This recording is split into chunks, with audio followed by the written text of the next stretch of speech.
Welcome to the Pixel Retentive Podcast, where we, a business owner and an artist, discuss the business of art and the art of business.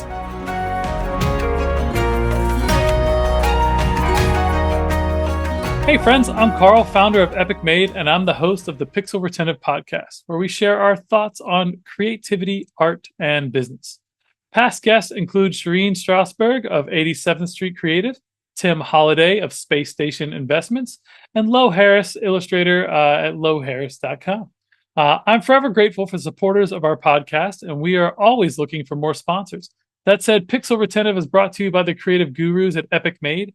Epic Made is a creative studio that brings entertainment quality animation and illustration to brands that want to stand out in gaming, tech, and pop culture.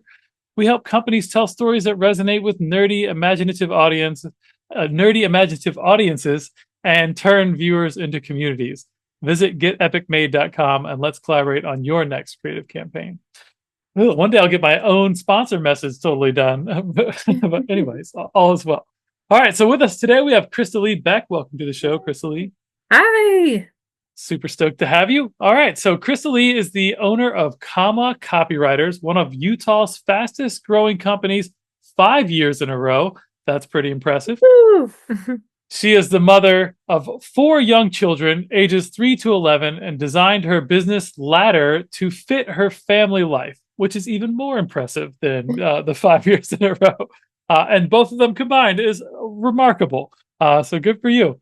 She flew the friendly skies as a flight attendant after college and made it to a dozen countries and all 50 states by age 25, which is pretty amazing also. So you're well-traveled. You've got 4 kids, an amazing growing business there in Utah, doing things. I love it.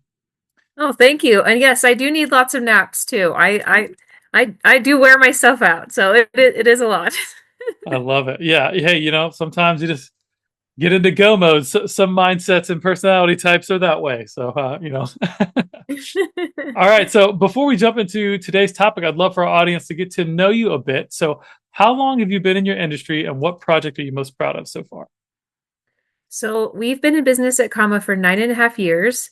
And I think the project that comes to mind that I'm personally really proud of was the work that we did with Children's Miracle Network hospitals.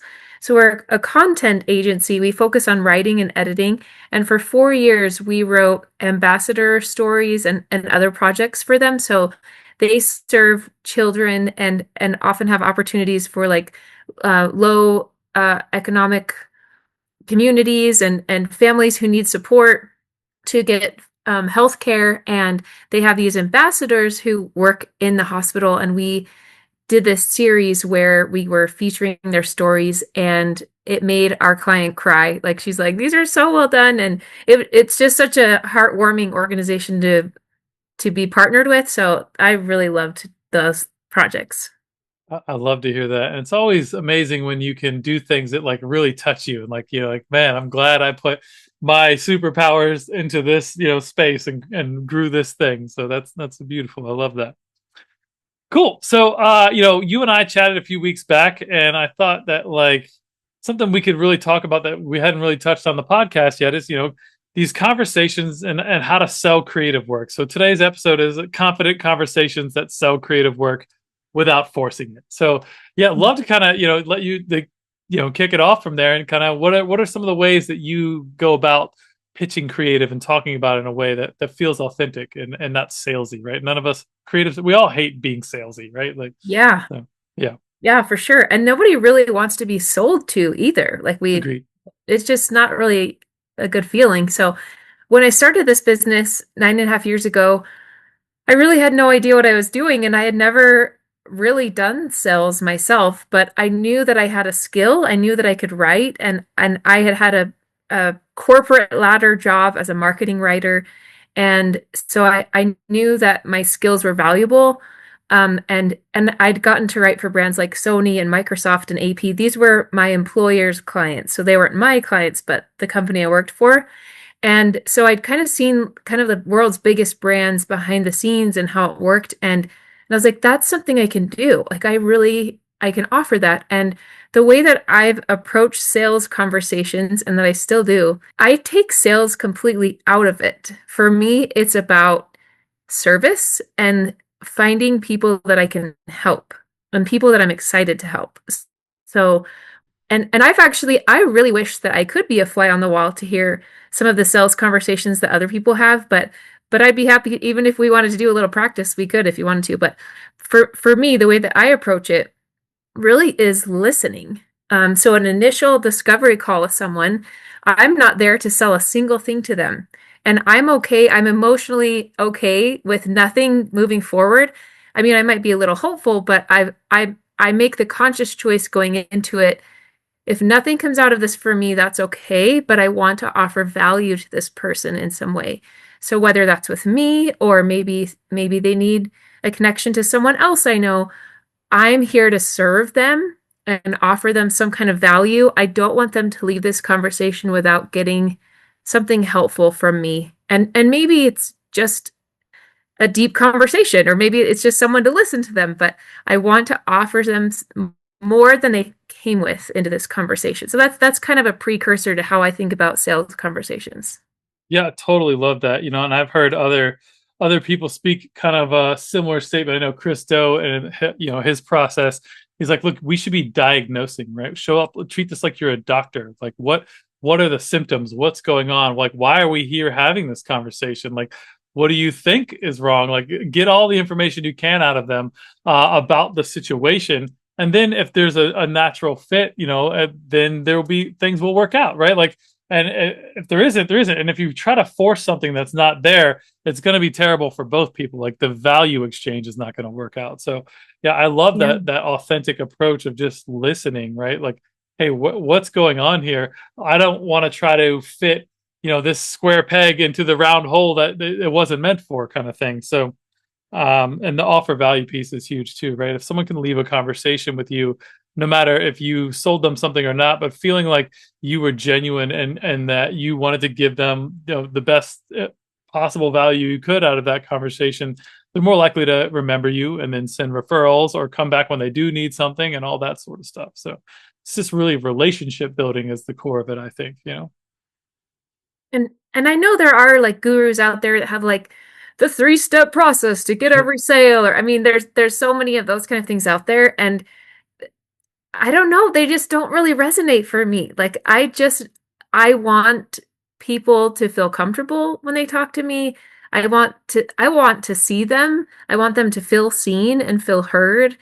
And hopefully I'm making a new friend. Like and maybe not. Maybe I'll only have this 15 minutes with someone and I'll never see them again. Right. Um, but either way, like I'm hope that I can leave some positivity in my wake, like that just them spending time with me can be a good experience for them. And I don't know, it's worked for me. Like it's been good. 100% have, look, there's all these, like you said, the gurus and the stuff in the space, and they have these, like their 4-step tactics and how to like confidently whatever. And I've read some of those books, and like they all just feel sleazy at the end. Like, yeah, you can create some fake scarcity and pressure and like all, but like no one's stupid. Like if you're like, it's like, oh well, if you close by Friday, I can do it. It's like, yeah, but I'm busy till Friday. If I come back next week, you're really gonna tell me you can't help me? There's some weird scenario now where it's like I've got to pay full price, or like there's no more spots left. It's like people feel that even if they don't say that to you, and it just kind of feels slimy, right? Like they feel like they can't trust you. And that might work when you're selling used cars or sort of whatever kind of commoditized bullshit that like other, and I don't mean to be degrading, there's just different industries, but like I think in this Yeah. service-based industry where we're selling creative, like, and we're Yeah. selling you got to work with me and my team, and we're going to extract what's in your head and make it into a thing that you don't know how to do without us. Like you've got to be able to trust that person. They got to be able to trust you, and there's got to be like real authentic dialogue.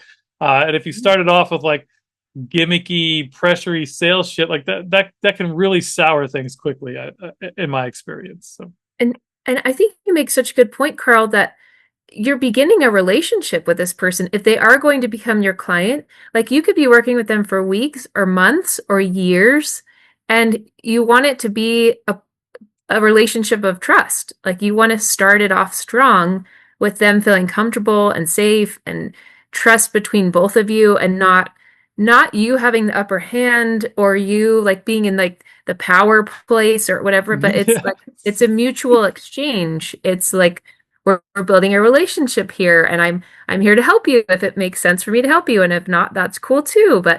But I'm just thinking of the clients that we worked with for years, and the reason that they stay with us is they trust us, and we take good care of them. But I think those initial conversations that we have in selling creative services, we're giving them a taste test of what will it look like 6 months from now or 12 months from now. Like, is this someone I know? Well, it's someone I want to know, because we work with people we know, like, and trust. So Right. is this someone I want to know? Is this someone that I think I like? Is this someone I could see myself trusting? Because there's a lot of vulnerability on the client side for them to hand over their IP, often like a lot of proprietary information, things that they've worked really hard on, or their team has worked hard on, that they're handing over to you, whether it's to do the creative on your side or do the writing on my side. I mean, they're opening up like their vault of treasure. Like, this is their treasure that they're opening up to us to like shine and polish and help them share with the world. And we need to earn their trust to do that. Yeah, 100%. And that on top of like, we're also asking for them to invest money from us, which really at the end of the day, a business's job is to provide resources for the people in the business so that they can live, and that resource manifest as money in most scenarios. So it's like we're taking from that pot and trying to be like, hey, well, if we do this right, it's going to put more money back in the pot, right? Like Yeah. that's the idea. So yeah, all of that, and it's funny. That approach works amazing, right? When you take that level of consideration. Often, many times in my first calls with people, I literally will like, look, I'm not going to take your money if I don't think we can make you more money with it. Like if there isn't a synergistic effect here that, well, I think can actually work, I'm going to tell you no. And I've done it, and it feels weird. And it also is a place of great privilege to be able to do that, or just being very bold, right? Like I've been in places where we needed the money and I still told people no, which felt crazy, because like they wanted to give me some money. Like somebody wanted to put us on retainer one time, and everything they were saying was the not the type of work we like to do. Like it wasn't the type of creative, wasn't the right approach. It was all off, and I was like, man, but I really need this retainer right now, and I declined it. And it felt terrible and good at the same time. But it's like you have to do those things because you start to understand who you are and what you represent. And you find other people to send them to. There's nothing wrong with that lady. It just wasn't a good fit for what we do, and I just could tell it wasn't going to work. And she was like, just I don't know, just something about the communication was really weird. Like I just total random story, but like so we used to work in the downtown part of Norfolk, and this lady like walks several blocks to get to our office, right? And when she gets there, she comes in and she like wants us to draw the blinds down, and like it's like, oh, it's just really sunny, and like what, it's like, you just came from outside. Like, I don't, she's like, yeah, but the sun. And I was like, are you a vampire? Like, you're not going to get a sunburn in 30 minutes sitting in my office with some indirect, the whole thing was weird. But yeah. So, but this approach of like really trusting your gut and being authentic and being genuine with people, they see that and feel that even if they can't articulate it. And look, I've sold millions of dollars of shit with this same, like, I'm not trying to push anything on anybody. Like, hey, do you think that this could work? I think that this could work. Let's talk about some numbers that make sense. I can make that Yeah. number work. Can you make that number work? Great. Let's do the thing, And then when it Yeah. works out, they come back, and it just becomes this nice system. And I just had to make one last comment. Like the power position guys, it's always some like over wannabe alpha male whose dad never gave him enough hugs when they were a kid. And like they got this platform for all these other guys that are just like, yeah, I could be an alpha man. I just take the charge. It's like, dude, just fucking relax. Like, like it's okay. Everyone that bought from you probably would have bought from you some other way as well if you just didn't like just acted real. Like, anyways, yeah, I laugh at those things when they come up in my feed. It's ridiculous. So sorry. Yeah, I just had to throw Oh, that I in there. actually really love that. And it reminds me an experience where someone was trying to sell me that didn't feel good to me. I think I learned a lot from this. So I think it's worth sharing this story. So in the first year and a half of my business, I really didn't know what I was doing. And I was seeking out a mentor or a guide. And I ended up hiring a business coach that I worked with for 3 months. And I had a really positive experience with her. And she had a very compelling sales call voice, like just the way that she described what she did and the way that she listened to me. And like she's a very deep, authentic person. And so I had a wonderful experience with her for those first 3 months. But then she came back and was trying to sell to me on this new program she had or whatever. And she had taught me like how to do sales calls or whatever, like kind of her way that had like an acronym, and it was power, and it was like these 5 things you do. And I was young and I didn't know what I was doing, and I was young in business. And anyways, and then she tried to use those same things on me to continue for this second program.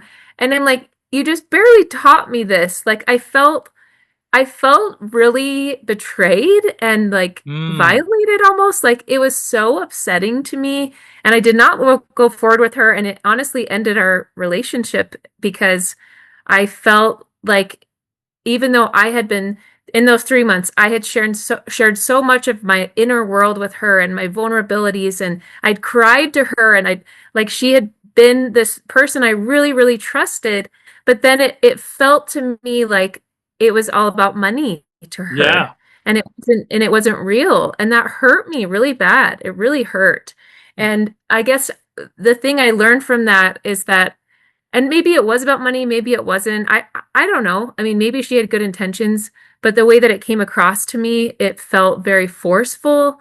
And so I walked away from that not wanting to make anyone else feel that way. And I'm not in charge of anyone else's feelings, but as like I do not want to use that power method, or like I don't ever want someone to feel like I'm trying to manipulate them or just get something out of them. Like it's such a yucky feeling when that happens to you, and I don't want to perpetuate that. Yeah, that's an amazing story. Thank you for sharing that.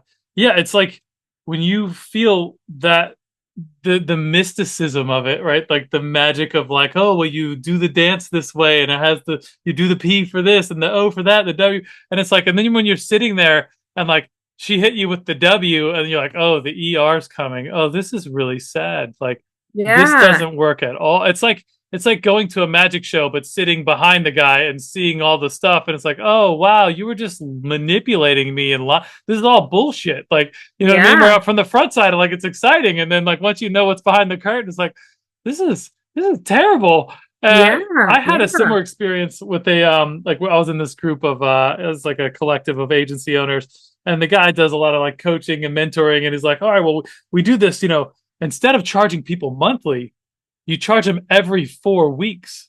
And then on your annual billing, you get 13 months instead of 12. So you get an extra month every year. So then he bills us every 4 weeks for our subscription. We're like, fuck you, dude. It's it just felt so grimy because there was Yeah. literally no reason to do that other than like, hey, look, psychologically, every 4 weeks sounds like every month. So when you can sell it to somebody, they feel like, oh yeah, it's the same, and they don't even notice over 12 months that they got billed for 13, and you get extra money, and then like proceeds to do that to everyone in the membership, and I was like, bro, that doesn't feel very that doesn't feel very Yeah. good. That Not feels terrible. cool. No. Um, yeah, so yeah, it's interesting, some of those things. So yeah, these little tricks and manipulations, while they might have short-term gains and short-term, like, oh, my closing rate went up, yada yada. It's like, yeah, but what do people feel when they work with you? What do they Yeah. take away? How do they talk about you when you're not there, when they know that you've been manipulating them with some cheap sales tactics? Like, it doesn't feel good, right? Like what feels good is knowing like, hey, I can pick up the phone and call this person and tell them I'm having these things, and they stand behind their work and they're excited to hear what's going on, and they genuinely want my company to succeed, and I want them to succeed, and we can build something awesome together. Like that's the relationships you're trying to build. Yeah. And that it is not my personality, and it is not my practice to to name names or like shame people. Like I would never say her name or like Same. publicly scorn her or anything. But on the flip side, like I'm a hype girl, and like the people that I love, I hype them up and I tell everyone I know about them. And I've built quite a large community for myself in the marketing community, in the mom entrepreneur community. And like if you're good to me, I want to introduce you to 10 other friends. But if you're not good to me, no one else is going to hear about you from me. And like that, it's over. Like I will not, so I won't attack you, I won't defile you, but I also won't share about you. And Yeah. you miss out on all that good energy. And the people that know that, right? Like I've got a friend that's like that as well. And I was like, hey, so and so says he knows you. He's like, yeah, we did some business together before. That's the worst thing he would ever say about anyone, right? Like this Yeah. guy loves everybody. So if he says that about you, like, oh yeah, like because the other guy was like, oh yeah, we're close. I really know him, and he's like, yeah, I did some business with him before. Like that told me, like I literally was no longer interested in talking to that guy anymore because I Yeah. know what that means from this guy who would never say anything disparaging. He's just that kind-natured type of human being. But that was his way. It's like when someone asks for a calling a reference on somebody. It's like, oh, we don't do references. It's like, no, we don't do references for that person. Like, because you can't like you there's a liability on that side, right? Like you can't not give someone a bad reference. Yeah, that could come back on you, especially like, there's all kinds of like layers of complication. But if you're in the professional space and if someone calls about a reference for someone and they go, yeah, we don't do references, that there's a reason, and it isn't because they liked you. Like, Yeah. Yeah. yeah. Wow. So I've never heard that before, but that would be a way to kind of get out of it. Like I'm not offering references. Like, yeah, that's interesting. Yeah. yeah, I've seen that go down a couple times where picked up the phone and called someone's references, like, oh yeah, we don't do references. They're not going to disparage that person, but it's like, and like I let them know, like, hey, that's not a good reference for you. Like, anyways, so So what are go ahead. I was gonna say I want to share something that a sales coach did teach me that I thought was really good. Great, So this is a different person. So I was at about year 6 in business. It was like 6 or 7. So now I'm at year 9. So this is about 3 years ago that I had grown, but I wanted to grow more. And I was like, there's got to be some things that I can learn about the sales process. So, anyways, there's this guy that I hired. His name is Nate, and his company is called Humble Co. He's now rebranded to Lever, and he's amazing. So, shout out to Nate. Nate's awesome. And Nate taught me so many good things. He was such an exceptional listener that he would just really listen very sincerely and then ask very simple questions like to show that he was listening and he wanted to know more. But one of the things that he taught me was to be assumptive for the positive. Like if someone has shown interest, like genuine interest, and like you're emailing them in the follow-up, because there's stages to sales, right? There's the initial conversation, and then there's usually kind of a follow-up, or you do a proposal. And in my process, we do a discovery, then we do a proposal call where we review the proposal. And then sometimes there can be a span of time where they're reviewing it internally, and kind of variations on these for any creative services that you're selling. And he said to assume the positive and keep following up until they say no or they die. Like, because I would be like, oh, I don't want to annoy people. I don't want to like keep pinging them. And he's like, you're not annoying them. You're doing your job. Like yeah, you keep going back. Hey, circling back on this. What do you think? 3 days later, hey, we're ready to get started. Do you still need our help? Hey, like you just keep going, and it could be 12 emails, like until they say no or they die. You just keep assuming they want to work with you, and that's really helped me a lot, and it's helped us grow too.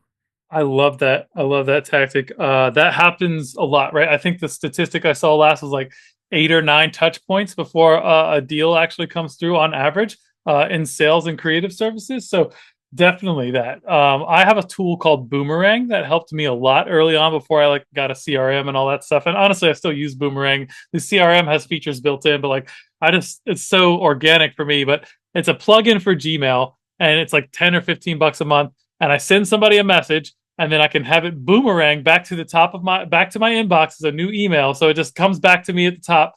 Ooh. And I can set the time or the date, and and you can have a whole list of drop downs. I have like tomorrow afternoon, tomorrow morning, 3 days, a week, 2 weeks, a month, 3 months, 6 months, like, and I have a bunch of them. It's like, and then you can check, does it boomerang if they don't reply or regardless or whatever. And it's Oh. been really helpful for me just to kind of keep people like, hey, I haven't talked to them in a while. Let me boomerang in 4 months. I know like they don't need anything right now. Let me do it next quarter, right? So 3 months, and boomerang's back. I was like, hey, how's that thing going? And you can put little notes on it, so it brings it back to there. And it's really a simple tool for just managing. It's not as comprehensive as a CRM, but it can also integrate just fine with your CRM. So I use that a lot because doing that follow up is everything.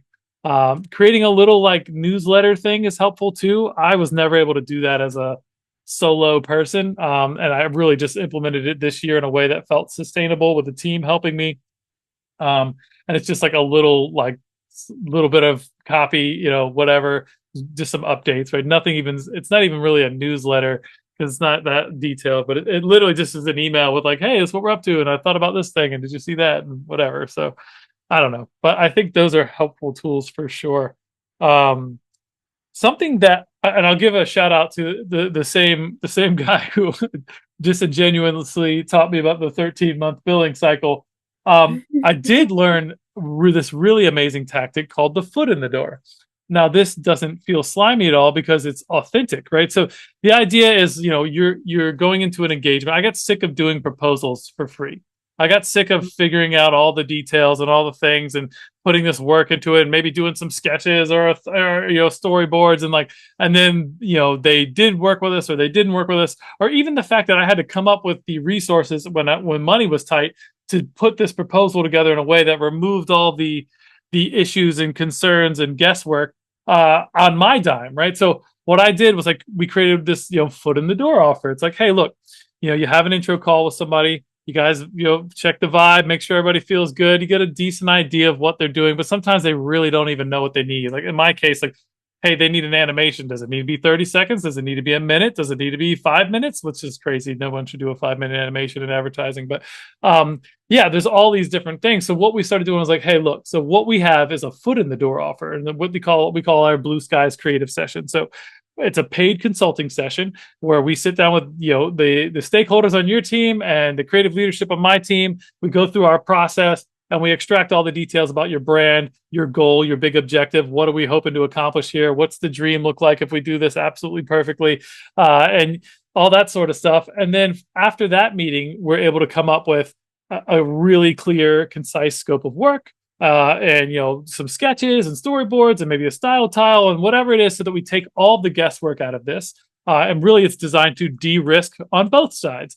So for us, we charge $1,500 for that, but people have different ways of going about that. And that number can be whatever makes sense for your workflow, but it has to be some number, because what it does is it gets them connected to you and actually sending you some money. So they got a little skin in the game. And then I tell them like, hey, look, if you don't like what we do, or for some reason you have a better option, or our prices aren't good, or whatever it is, everything we give you, you've paid for it. You can go do whatever you want with. You can take it in-house, take it to another company, whatever. And if you do go with us, it comes off the top of whatever the bill is. So you're not wasting any money. That.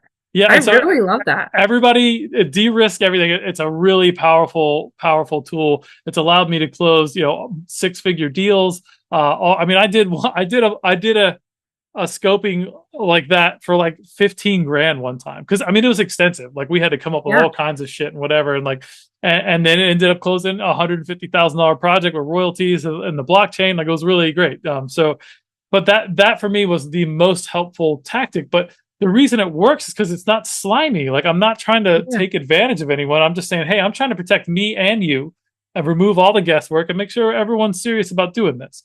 And it feels really good.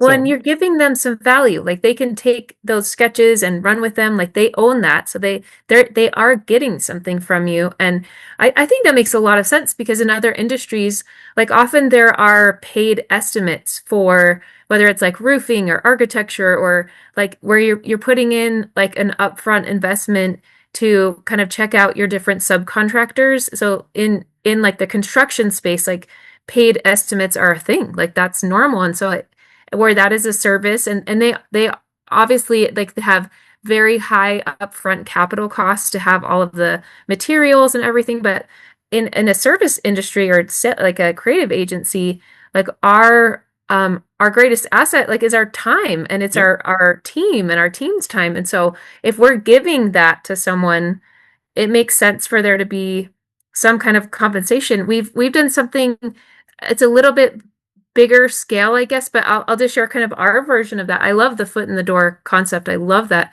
And our version of that is a pilot. And we don't say test because we will, and we work with a lot of B2B SaaS companies. So pilot is a term that they're familiar with and that feels like really professional, but we'll Mhm. do a 2 or 3 month pilot instead of having someone commit to 12 months of working with us.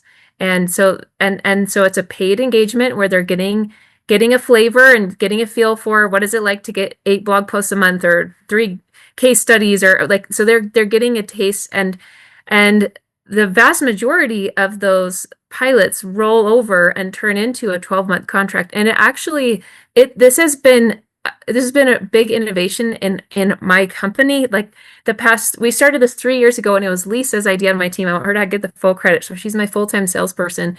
And she had this idea, where before we used to have our averages be like 3 to 6 month agreements. And I was like, how can we get this to be a 12-month agreement? And the cool thing from the agency perspective with a pilot is that when we do a 2 month pilot and it rolls into a 12-month agreement, that's 14 months Right. instead of what used to be 6 months or 3 months. And so all of a sudden our averages are 12-month agreements. And it was us being willing to do a pilot version. So yeah, that's been how we've done that. And it's great because one thing that I think we're both doing is good communication and setting expectations, right? Someone is less likely, there's a lot of risk up front, right? Like when you Yeah. don't know that you're working with someone, you're both working with someone new for the first time. And Mhm. we've all been on the, like, oh my God, this client's a nightmare. I don't want any more work from them out. And Mhm. like, I've literally priced people out on egregious numbers just because I wanted them to say no.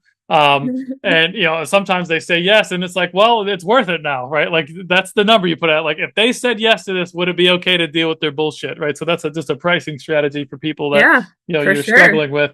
But yeah, so it's a de-risking situation, right? De-risking and setting good expectations. We're going to do this for you for 3 months. We normally do 12, Yeah. and that's healthy. That's a healthy thing. Now, could you do month to month and everything? Yes, but you can't grow and stabilize a business. And we probably all learned that the hard way when we get into this, not knowing what the hell we're doing. Like there's no way you can grow and stabilize and build something on everything's month to month. It's just really difficult. And most people understand that. So you're not being disingenuous there, even though like early on I might have felt that way. Like, oh, you can cancel anytime. You're just trying to be nice all the time. But like you realize that doesn't work either, right? So or at least I did. I'm speaking, in third person, but Well, yeah. So yeah, I didn't do month to month, but I did allow for a lot of short-term projects at the beginning and a lot of 3 month contracts. But I realized like the biggest work in sales is the whole point is getting to the contract. yep. And that can be very extensive with a big organization that has to go through legal and has to go through, And a whole committee or whatever.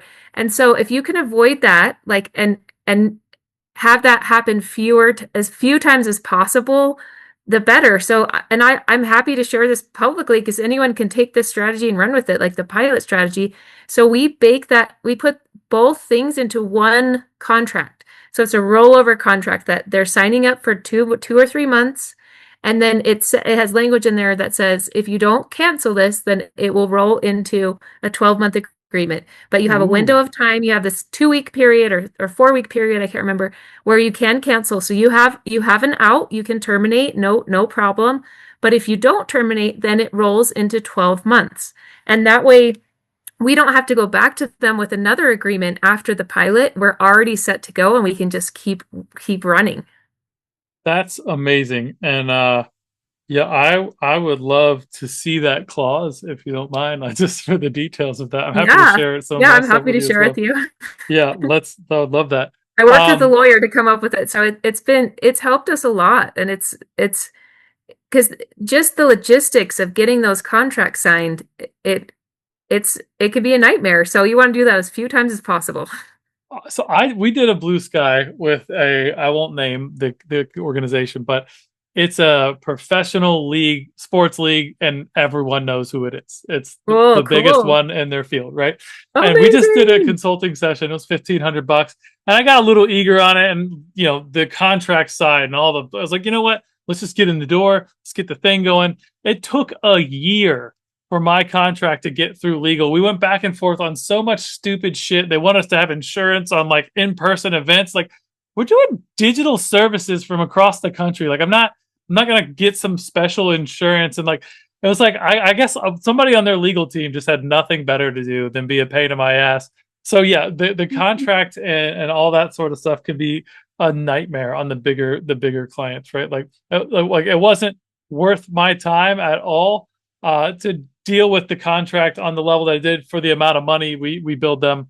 And they ended up paying and we ended up getting it done, but it was like so much headache. But Yeah. now we're in the system. So moving forward, hopefully, and I won't be as eager, right? Like sometimes, big opportunities come and like it's easy to like let your guard down because it's a great opportunity or whatever, right? Yeah. It's a And big I've had to logo. learn, yeah, I've had to learn that a couple times where it's like, no, you got to stick to your guns, especially then, because the bigger the businesses are, the more they just run all over you if you don't let them, if you let them. So, definitely something to keep in May mind. may I share another recent lesson Please. in contracts? Yep.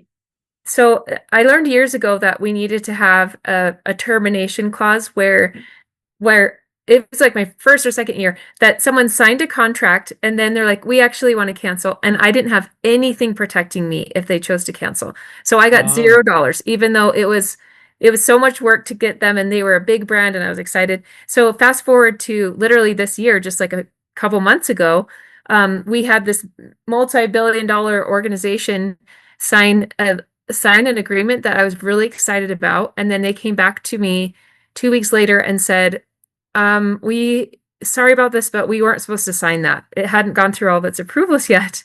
And that was so disappointing. But I'm like, but the thing is that at least I had a termination clause in there that said if you terminate this, like then it's a 10% overall fee. Like if you don't move forward in the first 30 days, or I can't remember the exact thing, but I was like, at least I'm going to get something out of this. Yeah. And and short, like just to summarize, they ended out getting the approvals. We are moving forward. They're a current client, so I'm really grateful to work with them if they're listening. But having that moment of like potentially losing the contract, I was like, I'm so glad that younger me learned to have a termination clause and to have something for me because you need to be compensated for all that work. I mean, I'd put the team together. We'd already put resources into it. Like you Yep. need to be compensated for all that sales time and the project management side. 100%. Yeah, yeah. So what we have is a similar thing. We have it labeled as a kill fee, and mine is usually a percentage of the balance left. We usually start everything with a 50% deposit. So we basically will get that 1,500, then we'll get 50% of whatever the scope is, and the 1,500 will come off the back end, and then we'll break like if it's a 6 month scope of work, the other 50% will break into 6 payments of that Mhm. 50% minus that Cool. $1,500. And that usually works good for us because we've gotten caught in every single. I mean, we've been doing this since 2007. It's like, oh, well, I ran out of money, or I went out of business, or this, or that, or we're not, or setting up billing on like completion time, like, and then the clients delay, delay, delay. They got other priorities. Like, no. All of our billing is set on dates, like boom, boom, boom. Yeah. And if something comes up where we're not on the ball, I'll push the billing. But if it's Yeah. on them, I'm getting my check. Oh, Yeah. and then there's late fees and all. I have to put all, and you feel terrible doing that as a creator. Like I feel like creative people are naturally just kind and empathetic, and we want to be nice, and we want to make lots of friends, and we want everyone to have a lovely, fun time and make cool things, right? But what you have to get that rigid business side a bit because the business world will take advantage of you just by nature of it. And the bigger the businesses are, the more they're of service to their stockholders and their board and their shareholders and all that, unless they like care about people. Like it's just the nature. Like the bigger the business is, you start to get these multi-billion-dollar things. They'll cut 50% of the people right before Christmas. They don't care. Like it's all numbers and spreadsheets, right? So you have to protect yourself if you're going to start playing in that space. And And that's you can learn that the hard way, or you can protect yourself ahead of time with good contracts and the things that you and I have just been talking about. So And I personally really prefer working with like if there's small business, mid-market, enterprise. I really like the mid-market space. So Oh yeah. like the kind of 500 million or less, somewhere between like 10 million to 500 million. Because once you start getting into like the billion-dollar plus organizations, like we had a contract with Facebook and they were a really difficult client. And I mean, so some of those really huge, maybe I shouldn't have said their name, but they won't be listening to this. No, But they don't but care about any of us. yeah, and they don't care anyways. And it was a short-term thing. But it's those super huge corporations, they have so many light items, and it's very easy for them to just cut light items. And if you're a vendor, creative services agency, like, yeah, you're just a line item. Yep. I do want to share that a different coach mentor of mine who was wonderful, he taught me, and his name is Elon's Door, and he taught me if there's no margin, there's no mission. And this Mm, was a time when I found myself in a cash flow problem and I needed to get like $17,000 within the next week. And I was like really panicking. It was just one of those like early entrepreneur mistakes where like I just hadn't managed the money very smartly. And I was just like in a panic. And he's like, what can you learn from this? And I've always kept that with me, the concept, no margin, no mission. And yes, I am an empathetic, caring, sensitive person, but I also have the responsibility to care for my company and make yep. sure that we're fiscally solvent and that we're strategic and we're smart and that we have a profit and that we have a vault account that has 3 months expenses set aside and that we're protecting ourselves when a storm comes, and that is my responsibility, and the mission of my business will not exist if we don't have margin. That's so true. And we've all been there on those journeys. I've gotten hundreds of thousands of dollars in debt just trying to make it and dug myself out of that. I've been through COVID and, the economic recessions and, I started this in 2007, right? So it's like been through all of it. And, it's just resiliency and knowing what you're supposed to be doing, and that like this is like, don't start a business, for everyone listening, if you think that there's a plan B or you might maybe do something, or this sort of sounds fun. This is terrible mixed with delightful, and you have to be okay just getting punched in the face randomly on Wednesday for no reason, having done everything right in your whole life, and all of a sudden someone just rugs your whole shit and you're just like, like it's like, that's life. If that doesn't sound great to you, don't do this. Like, and yeah, there's amazing things, and obviously, but like, everyone can handle the amazing things, right? But it's like, can you Right. deal with the shit? Like, can you And can you and deal with the worst parts of it? So I can't help but giggle and smile because I so relate to that. Like the things that people see, like the tip of the iceberg, like the awards or the like whatever it is, like the kind of the public facing things that happen. Like those things are wonderful and worth celebrating. But there's all of that under the iceberg, like the things that people don't see, like the things that hurt, things that are so hard and painful and scary. And like when I've had to let go of people on my team, that's been the hardest thing I've done as a business owner. It's been awful, and the um worst. and it plagues me for months afterwards. Like I just feel horrible about it, and I can be as caring and gentle as I can, but like sometimes you have to make business decisions, and it's for the good of the company, um and I guess one other thing I would add to your thought to people who are watching, hello, people watching, do not start a business if you're doing it to impress other people. Oh my god, It yeah, it cannot be about outside validation. Like if you're seeing your friends, get some grant or award or whatever, and you're like, "Ooh, I want to do something that gets that kind of attention." It's not worth it if you're no, doing it for that. no, and you'll fail. Like, it's not even like, if Yeah. that's the motivation, you're never Yeah. gonna make it. Like, it's not even Yeah. like, oh, don't do it for that. Like, you will absolutely wreck yourself, wreck the stability of your life, lose a bunch of money. It's not worth it. It is not. So, and I got one last little thing I want to plug in, and I know we're getting close to time here. But yeah, my favorite pricing strategy that anybody ever told me, and this was a buddy of mine, passed it on from one of his friends, and as an illustrator, we all want to do things early on. We want to like feel good and like, oh, well, I could probably do this for that, and like, we're constantly lowballing ourselves, especially now, in the way that the world is with all this AI stuff. And it's like, people are talking to you about your service because they don't want to use AI. Everyone knows they can use AI. They know what its limitations are and that it's not as good as hiring someone like you if they're talking to you. So when you give someone a price, because you're probably a nice person and you have a lot of passion and you love this, your price, think about what that number is and add to the top of it until you feel like an asshole. Once you feel a little bit like an asshole, then that's probably the right number, and you start with that. And then once you do that number a few times, you keep raising that up until you find the spot where the market just won't, where you top the market out. And it's very candid advice that like someone gave me, and just has really worked, because it's if you just feel a little bit bad about it, that's like the indication that like it's probably the right number for you. Like so, and that's that margin space, right? That's great. And I similarly, like in my earlier years, I would try to do a number that I was just a little uncomfortable. Like, yeah, just felt like a little bit of a stretch, and then they'd be like, "Oh yeah, no problem." I'm like, "Oh, I could have gone more." Like, so yeah, it's good to be a little bit uncomfortable. Yeah, absolutely. Mine's a little, my version's a little more colorful, but I am colorful Carl after all. Yeah, so, that's great. It's great. I love it. So, you have probably a deeper, better vocabulary than me. Mine's a little simple sometimes. But yeah, all right. So we are coming up on time. But before we wrap, I do have one last question for you. Is there anyone or anything in your career you'd like to shout out to the audience? Maybe a mentor, a valuable resource, or a favorite client? Ooh, okay. Oh, so many people I love. Well, I do want for the mom entrepreneurs out there to know about the High Five Grant for Moms. So I have a second business called the Mama Ladder, and we support women at the intersection of motherhood and entrepreneurship. And I want to make sure that moms who are agency owners out there, that you know about this. So every fall, we just barely closed applications, but we give away grants. So this year we're giving $22,500 in grants to our finalists to help them grow their business. So I just want every mom out there who owns a business to know about the High Five Grant for Moms. High Five Grant for Moms.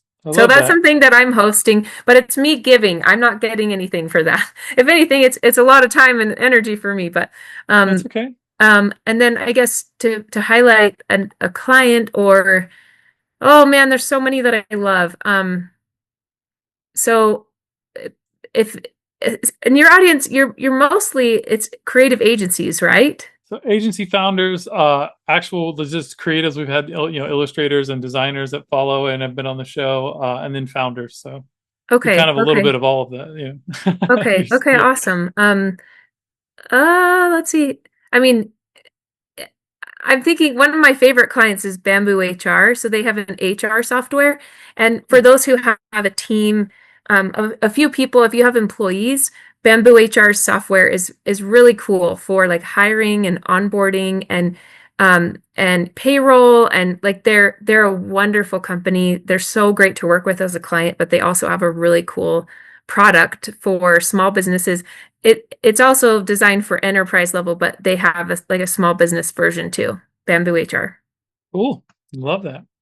Thanks for sharing all of that. And big thank you to LinkedIn. That's where Crystalee and I connected. So nice to have a platform where we can network. And thanks for replying to our DMs. I know it gets a little spammy out there. So our DMs, we try to have a little more fun, and usually that cracks through the noise a bit. So yeah. All right. So we've been talking. What was that? Well done. I'm glad to know you. Yeah, likewise. Thank you. So we've been talking with Crystalee, or I've been talking with Crystalee. Ross isn't here today. Ross used to co-host with me. My script's a little old. Sorry, guys. Crystalee is the the owner of Comma Copywriters. You can check out their website at teamcomma.com. But if listeners want to follow up with you directly, is there a better place to go? Yes. So LinkedIn is where I spend most of my social media energy. And so, yes, Crystalee Beck on LinkedIn. I'd love to hear from you. And also we're at Comma Copywriters on Instagram, at Comma Copywriters. Awesome. All right, Crystalee. Well, thank you so much for being on the show, and we'll see you all next time, friends. Thanks, Carl. We really hope you enjoyed the show. Please like and subscribe to join us on our next journey through the world of art and business on the Pixel Retentive Podcast.